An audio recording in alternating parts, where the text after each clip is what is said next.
47 metres down अनकेज्ड एक Hollywood survival horror film जो कि साल 2019 में रिलीज हुई थी।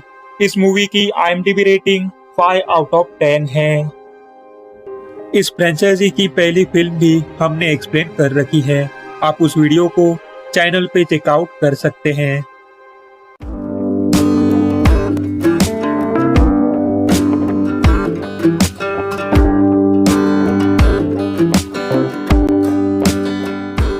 कहानी की शुरुआत मेक्सिको के युकाटन में एक गर्ल्स स्कूल से होती है। मिया को मतलबी लड़की कैथरीन ने पूल में धकेल दिया है। मिया की सौतीली बहन साशा उसकी मदद नहीं करती है और यहाँ तक कि उसकी बहन होने से भी इनकार करती है। बाद में उन्हें साशा की माँ जेनिफर पिकअप करती है, जिन्होंने मिया के पिता ग्रैंट से शादी की है। मिया के पिता उनसे पूछते हैं कि स्कूल में क्या हुआ है। हालांकि साशा बताती है कि मिया को जबरदस्ती पूल में धकेल दिया था और वो ये भी कहती है कि मिया दूसरी लड़कियों की तरह नहीं है और बार बार दोहराती है कि वे बहनें नहीं है। इधर साफ तौर पर पता चल रहा था कि मिया और साशा के बीच कुछ भी ठीक नहीं है।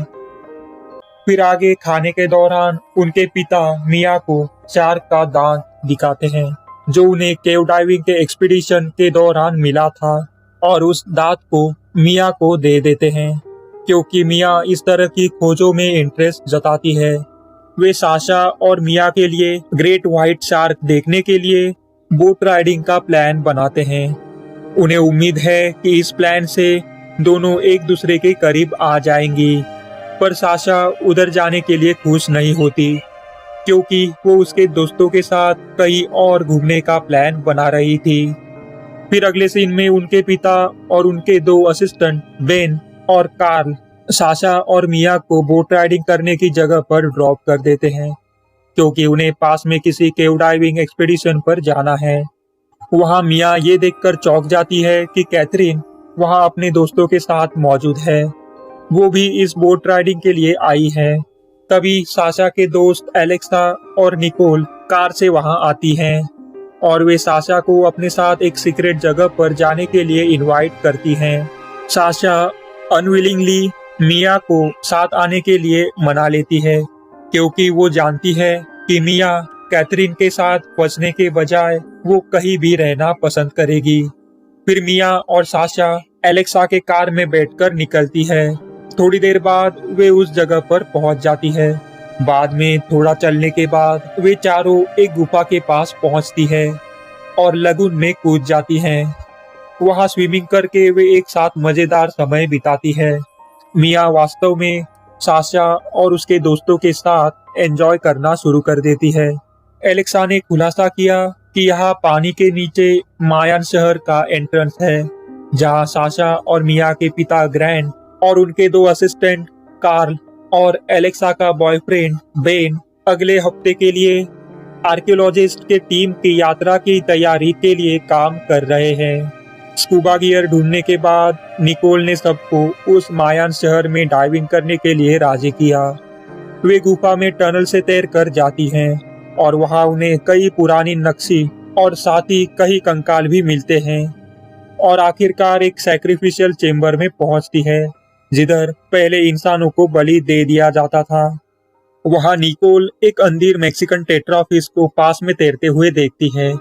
एलेक्सा नोट करती है कि वो कुछ समय से वहां है और क्योंकि वो इवॉल्व हो गई है इसलिए इसे आंखों की जरूरत नहीं है।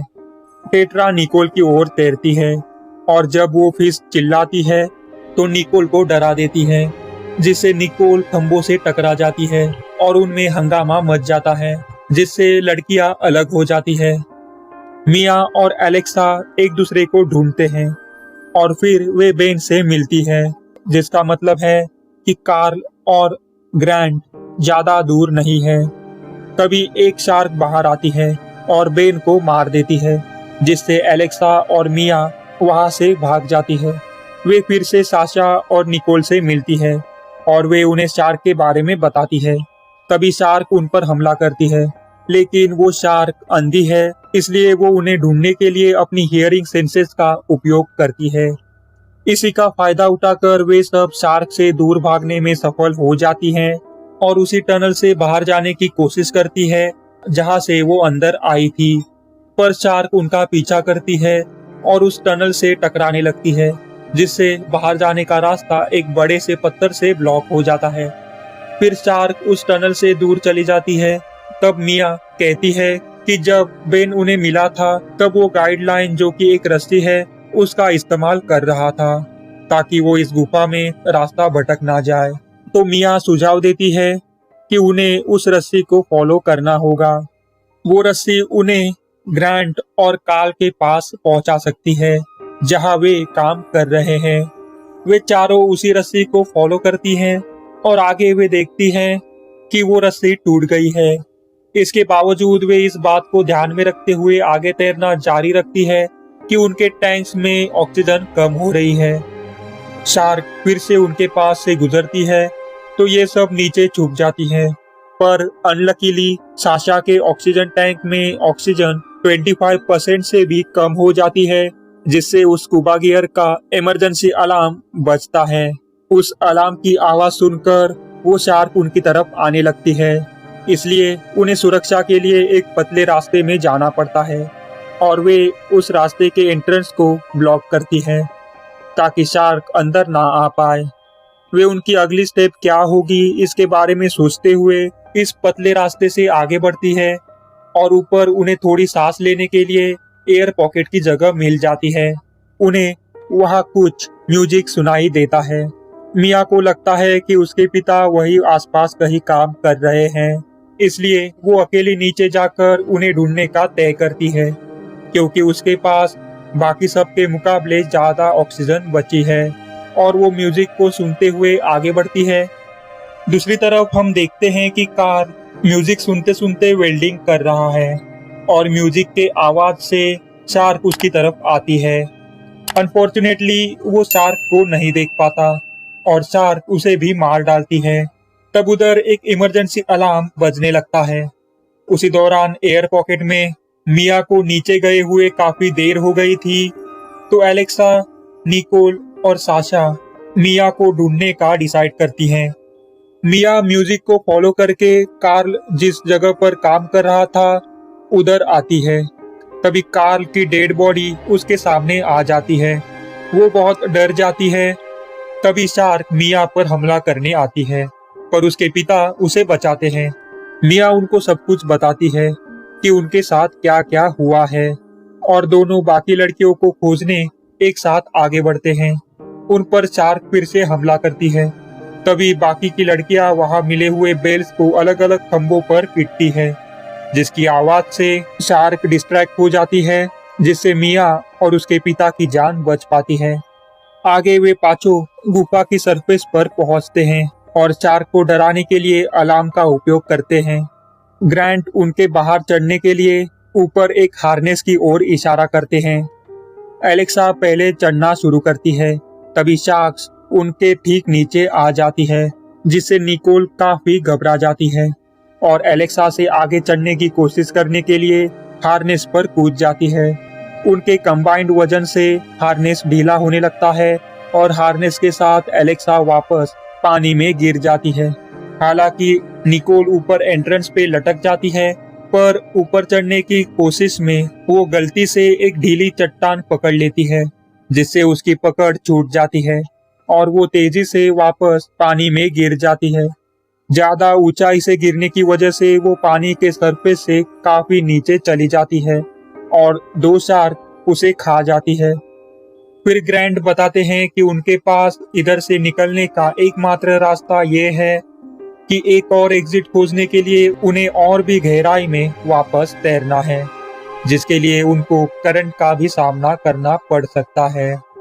करंट्स ये समंदर में कुछ ऐसे स्पॉट्स होते हैं जहाँ पे पानी की मूवमेंट्स बहुत ही तेज और कंटिन्यूअसली होती रहती है। ये समंदर के सरफेस पर या फिर सरफेस के नीचे 300 मीटर गहराई पे भी मौजूद हो सकते हैं। फिर कहानी में आगे शार्क ग्रांट को भी खा जाती है। ये देखकर साशा और मिया बहुत ही दुखी हो जाती है और मेंटली काफी वीक होने लगती है। एलेक्सा उन दोनों को शांत करती है साशा और मिया वहां से निकलने की कोशिश करने के लिए एलेक्सा के साथ तैरती है। फिर आगे उन्हें एक करंट मिलता है। वे करंट में से आगे बढ़ने की कोशिश करते हैं, पर साशा, मिया और एलेक्सा से दूर करंट में बह जाती है। एक साथ रहकर एलेक्सा और मिया दूसरे एंट्रेंस तक पहुंच जाती हैं, पर उसी वक्त शार्क एलेक्सा को पकड़ लेती है, जिससे मिया एलेक्सा से दूर करंट में बह जाती है। हालांकि शार्क ने एलेक्सा के ऑक्सीजन टैंक को पकड़ लिया है, इसलिए एलेक्सा अपना ऑक्सीजन टैंक उतारकर शार्क से बच जाती है। लेकिन आखिरकार वो ऑक्सीजन न मिलने के कारण डूब जाती है। मिया करंट के नीचे पहुंचती है और उसे उधर साशा मिलती है और वे एक अनडिस्कवर्ड गुफा में तैरते हुए आगे बढ़ते हैं। उस गुफा के अंत में उन्हें एक दरार दिखती है।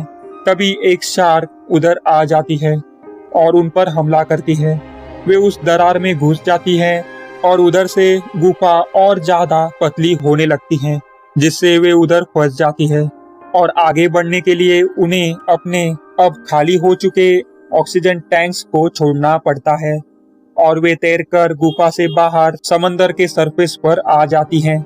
उन्हें थोड़ी दूरी पर एक टूरिस्ट बोट दिखती है और वे हेल्प के लिए चिल्लाती है।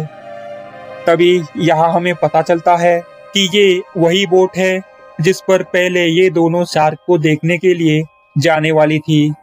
उस बोट पर एक आदमी होता है जो म्यूजिक सुन रहा होता है, इसलिए वो इन दोनों की आवाज नहीं सुन पाता और वो शार्क को अट्रैक्ट करने के लिए मरी हुई मछलियां पानी में फेंक देता है। इससे कुछ और शार्क उधर आ जाती है।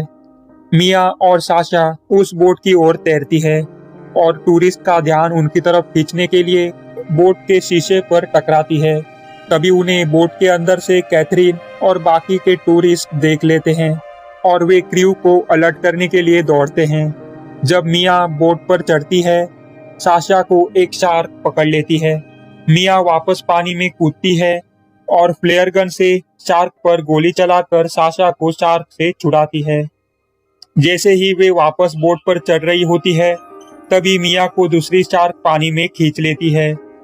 तभी मिया ग्रैंट ने दिए हुए शार्क के दांत से शार्क की आंख पर वार करके अपने आप को छुड़ा लेती है। मिया बोट पर चढ़ने की कोशिश करती है। इससे पहले कि दूसरी शार्क उसे पकड़ पाती, बोट पर मौजूद लोग मिया को अंदर खींच लेते हैं। मिया साशा से फिर से मिलती है। उन दोनों को मेडिकल ट्रीटमेंट दी जाती है, लेकिन मिया और साशा इस बात से खुश है कि वे अभी भी एक दूसरे के साथ है।